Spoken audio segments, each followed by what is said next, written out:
দুইটা গেল, ঘড়ির দিকে চাইটি প্রায় 4টার মতো বাজে। ঠান্ডাটা আজকে একটু বেশি বেশি লাগতেছে আমাকে,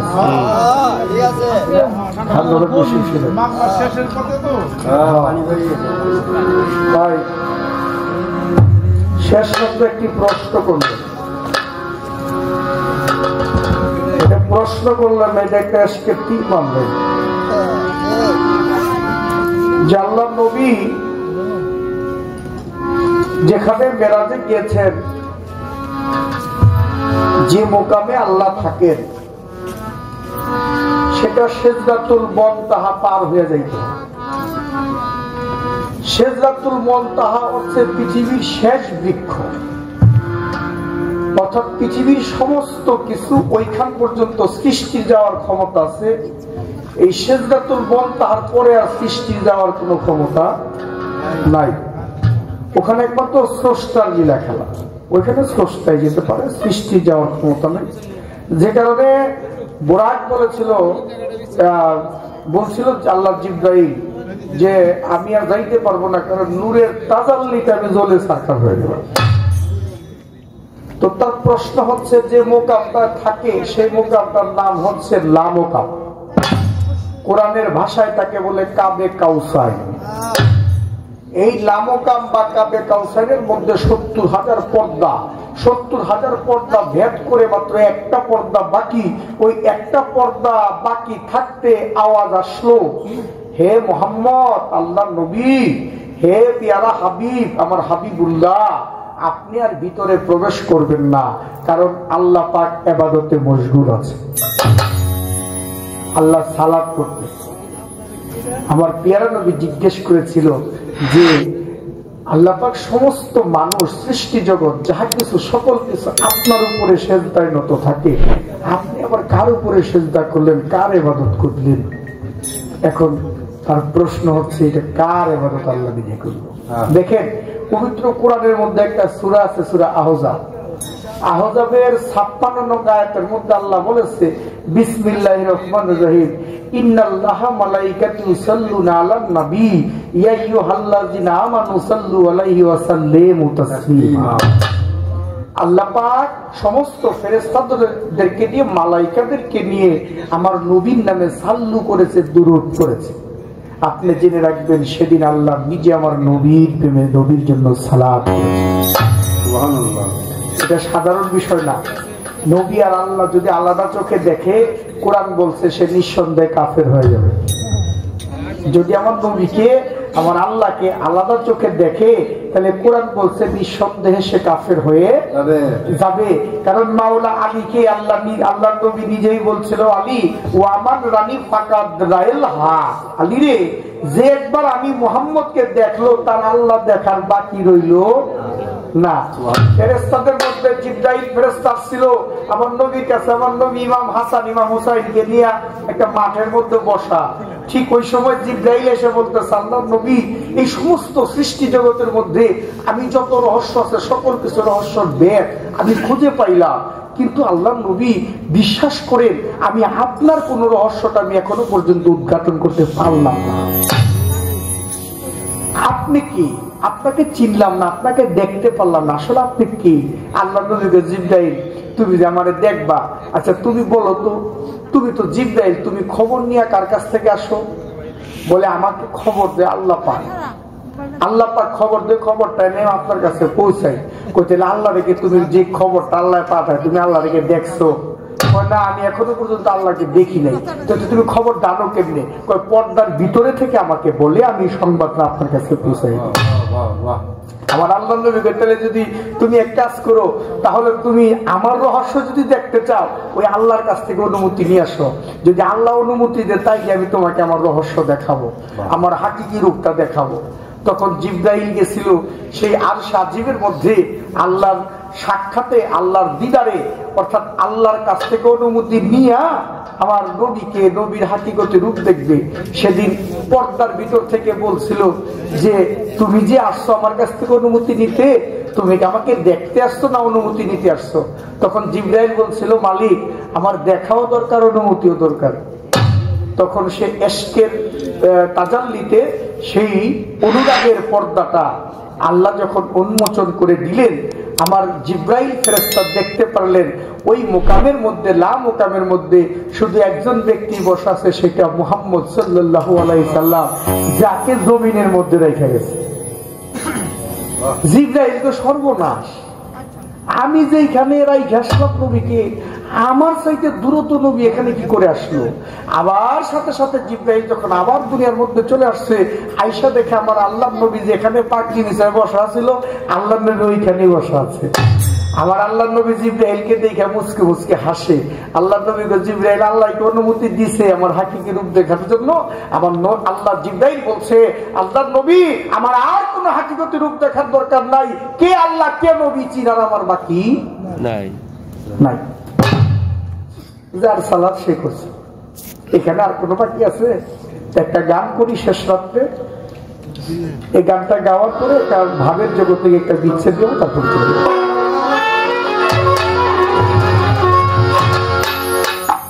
যেজন তোমারই মাদারি নির্জীবকে সজীব করে,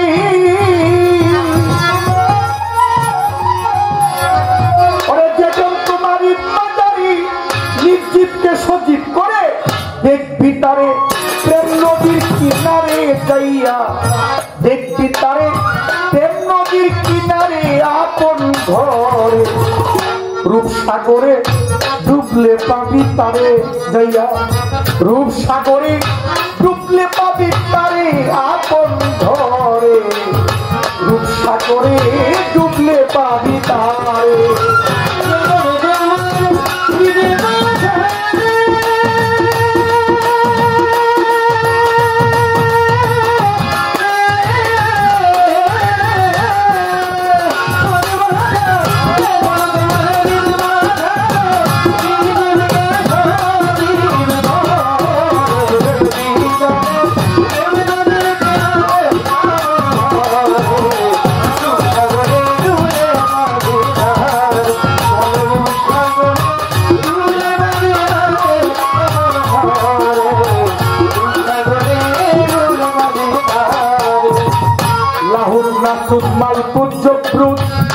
মোকামে আরোয়া মোকাম হাহুদ, খুঁজো মোকাম মাহমুদ আর পরে,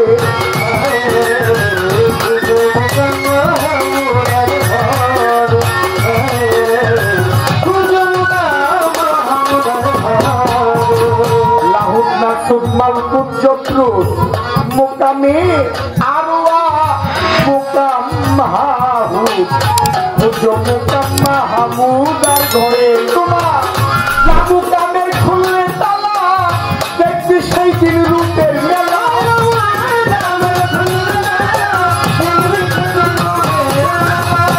লাবুকামের খুললে তালা, দেখবি সেই দিন রূপের মেলায় আমার ইয়ানু সালি সেথাই বিরাজ করে, দেখো ইয়ানু সালি সেথাই বিরাজ করে আপন ঘরে।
চাবিরই মুর্শিদের হাতে, মুর্শিদ ছাড়া খুলবা কেমন করে,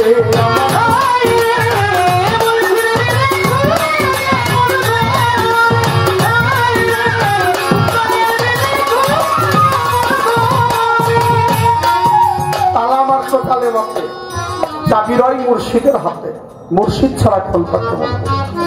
বাবা, নবীর একজন সাহাবা, তার নাম ছিল উরাকা ইবনে নওফল।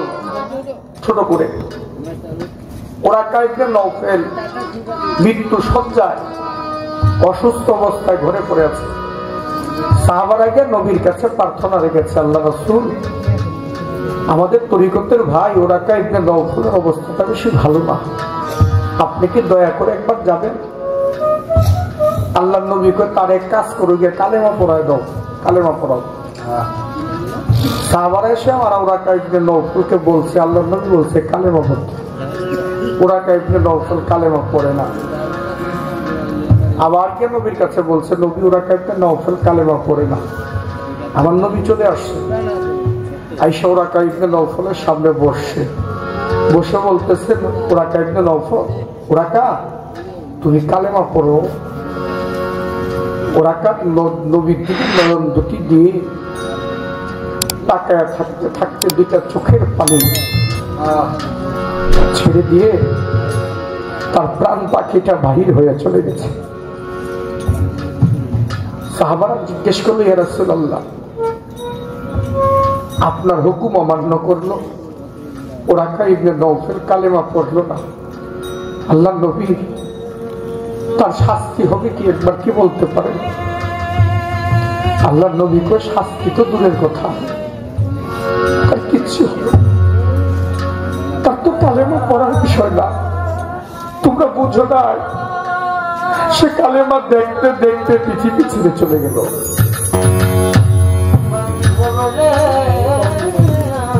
সে কালেমা দেখতে দেখতে পৃথিবী ছেড়ে চলে গেল। যদি কেউ ওই কালেমা একবার দেখতে পারে, তার এই কালেমার কোনো পড়ার দরকার হয়। কালামার সে কালেমাকে চাবিরই মুর্শিদে, মুর্শিদ ছাড়া খুলবা কেমন করে?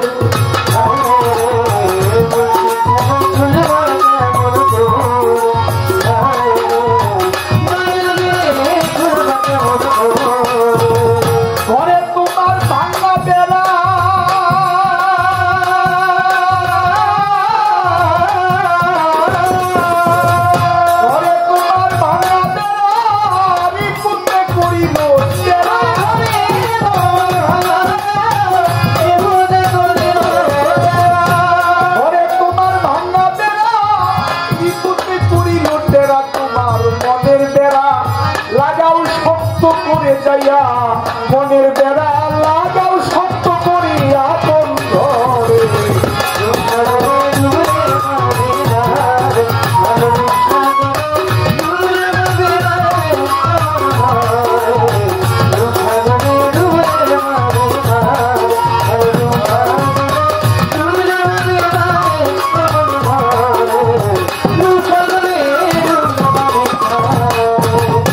যে হইয়াছে ভাবের মোরা, চর্মচোখ তার বন্ধু তোরা গো, মাসুক দিনে কান্দে যারে যারে।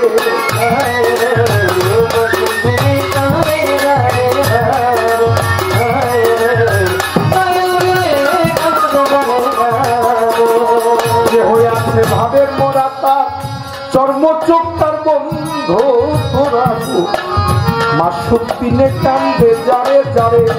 আবার সেই দিকে সে ঘুরায় আছি, সেই দিকে হয় দেখা দেখি।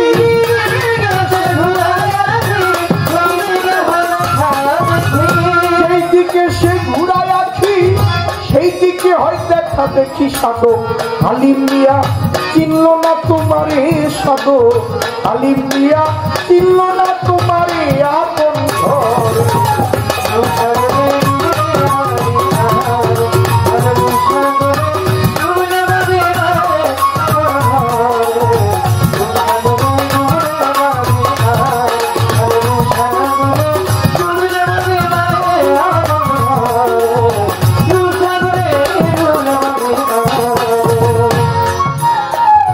রুমা একটা কথা বলছে, জগতে শুধু ভক্তে গুরুর জন্য কাঁদে না, গুরুও ভক্তের জন্য কাঁদে। ভক্তের কান্নাটা জগতের মানুষ দেখে, গুরুর কান্নাটা সবাই দেখে না। আমার দয়াল নবীর সাহাবাদের মধ্যে একজন সাহাবা ছিল, তার নাম হযরত হানজালা রাদিয়াল্লাহু তাআলা আনহু। আমার নবী যখন উহুদের যুদ্ধে যাবে, উহুদের যুদ্ধে যাওয়ার 2 দিন আগে হানজালাকে বিয়ে করাইছে। যখন হানজালাকে বিয়ে করাইছে, যেদিন যুদ্ধে যাবে সেদিন সাহাবাদেরকে আল্লাহর নবী গণনা করতেছে, কে কে যাবে বাছাই করতেছে, যুদ্ধে কে যাইতে পারবে। ওই সময়কে হানজালা আমার নবীর সামনে দাঁড়ায় গেছে। আমার নবী কো, তুমি হানজালা না? বলে, জি হুজুর। কোথায় যাইবা? বলে, আল্লাহর নবী আমি যুদ্ধে যাব। কি কও তুমি? তোমার আমি 2 দিন আগে বিয়ে করাইছি, তোমার ঘরে না তোমার স্ত্রী আছে? তুমি কি জানো তুমি শহীদ হয়ে গেলে যুদ্ধে গিয়ে এই নারীটা কার দিকে তাকায় থাকবে? সে তো সকল কিছু ছেড়ে দিয়ে তোমার কাছে চলে আসছে, তো তুমি কেন যুদ্ধে যাবে? তুমি যুদ্ধে যাও না। কই না আল্লাহর নবী আমি যুদ্ধে যাব। আমার নবী কই, যুদ্ধে গিয়ে তো তুমি যুদ্ধ করতে পারবে না, যুদ্ধ তুমি শিখো নাই, তুমি কি তীর চালাইতে জানো? কই না। কই তাহলে তুমি কি করবে গিয়া? ঢাল ধরতে পারো না? তাহলে তুমি কি করবে? 2 চোখের পানি ছেড়ে দিয়ে হানজালা বলে, আল্লাহর নবী আমি যুদ্ধ কি তীরও চালাইতে পারবো না, আমি ঢালও ধরতে পারবো না। আল্লাহর নবী যদি কাফের মুশরিকরা আপনার বুকের মধ্যে তীর মারে, আমি হানজালা ওই তীরটা যেন আমি আর আগে আমার বুকের মধ্যে দিতে পারবো। যদি কাফের মুশরিকরা আপনার বুকের মধ্যে তীর মারে, আমি ওই তীরটা যেন আগে আমি হানজালার বুকে নিতে পারি। আমার নবী করেন, না আমি তোমাকে যুদ্ধে নিব না, তুমি আমাকে ভালোবাসো? বলে, জি আল্লাহর নবী। তাহলে তুমি আমার হুকুম রক্ষা করো, তুমি ঘরে চলে যাও। হানজালা ঘরে চলে গেছে। যুদ্ধ শুরু হয়ে গেছে উহুদের ময়দানে। রাত্র যখন গভীর হয়েছে, মদিনার মধ্যে কে যেন আইসা তাইকা বলতেছে, মদিনাবাসী তোমরা কি ঘুমায় গেছো? তোমরা এখনো জাগো নাই? তোমরা কি জানো উহুদের ময়দানে আমার দিনের নবী শহীদ হয়ে গেছে?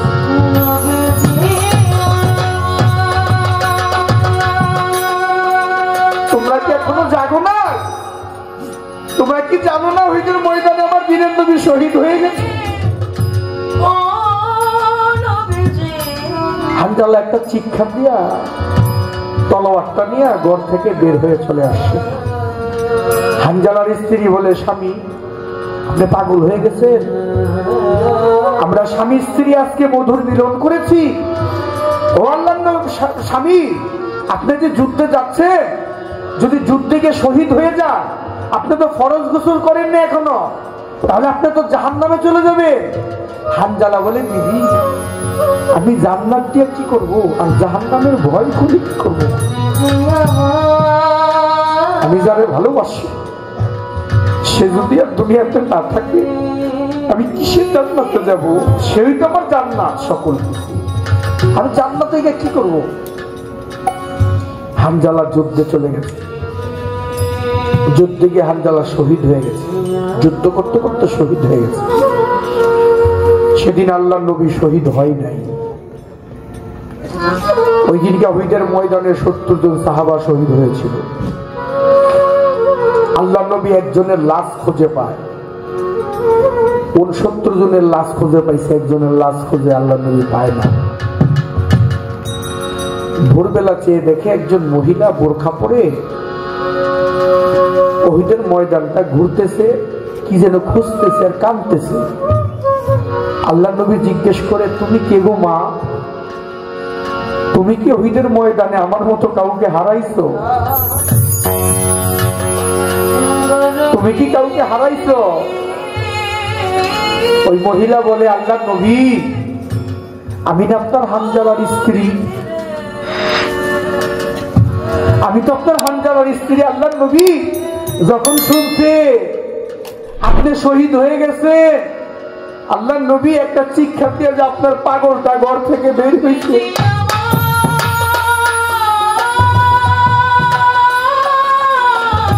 এখনো পর্যন্ত আপনার পাগল ঘরে করে যায় নাই।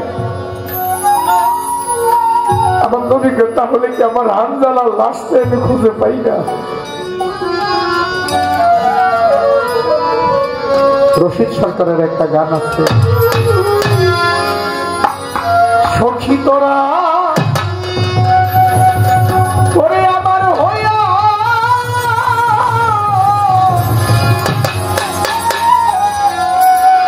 একবার আমার জিজ্ঞাস করিস তারি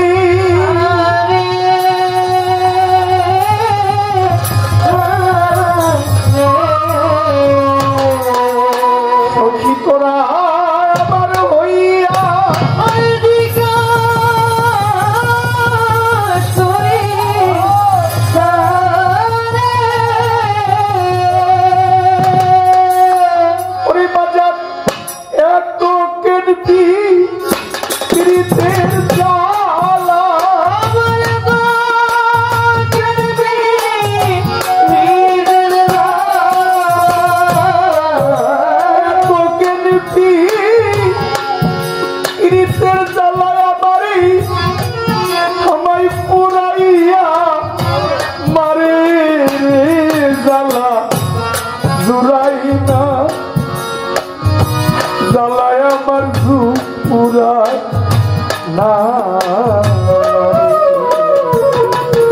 আমার কি দারুণ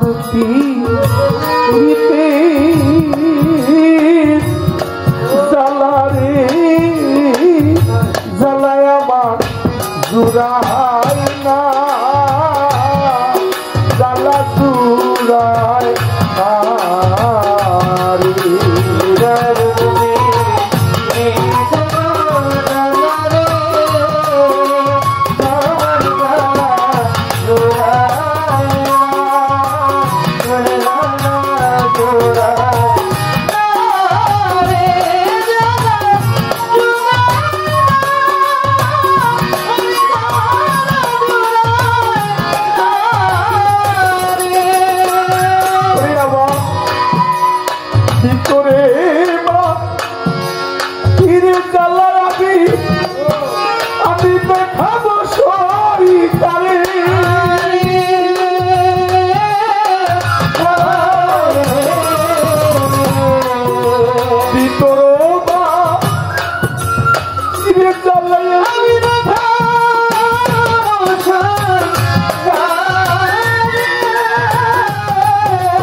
কুরাইশদের ময়দানটা ঘুরেছে, হানজালার লাশ খুঁজে পাই না।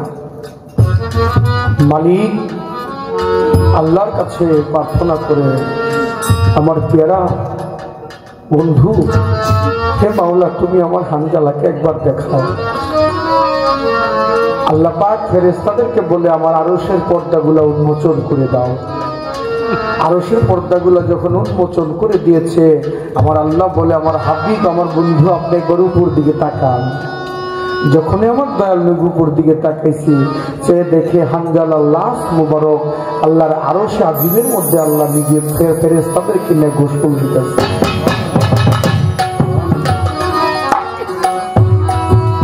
যদি কেউ গুরুকে ভালোবাসে, যদি ভালোবাসতে পারে, তার জন্য হারাম বস্তু হালাল হয়ে যায়, সেখানে হারাম থাকে না, অপবিত্র বলতে কিছু থাকে।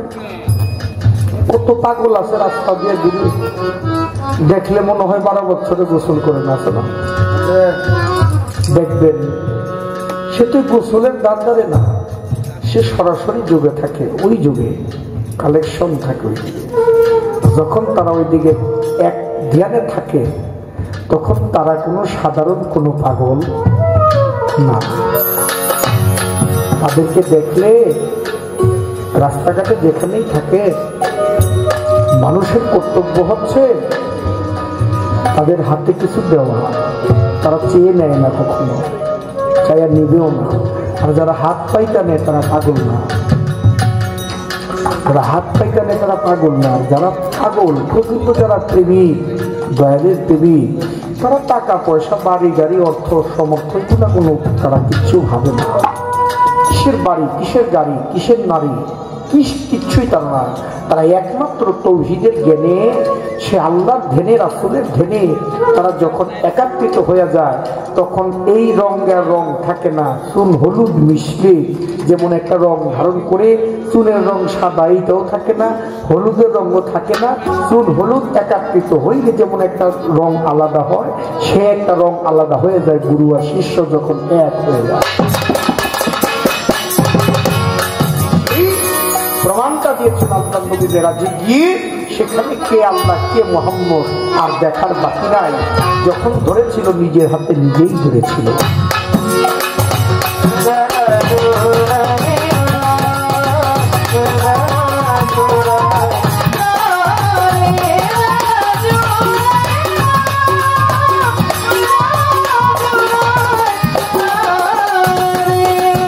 এই তো ছিল পালাগান। আমি গেলাম শেষ করিয়া, আমার মেরাজের পক্ষ থেকে আজকে দিলাম আসরে দাঁড়াইয়া। ভুল ত্রুটি হলে ক্ষমা চাই সাধু গুরুর দ্বারে। আমার প্রতিপক্ষ রুমায়া পা, সেও যেন ক্ষমা করে মরে। মনের অজান্তে অনেক কথাই বলি, আনন্দ রূপ রস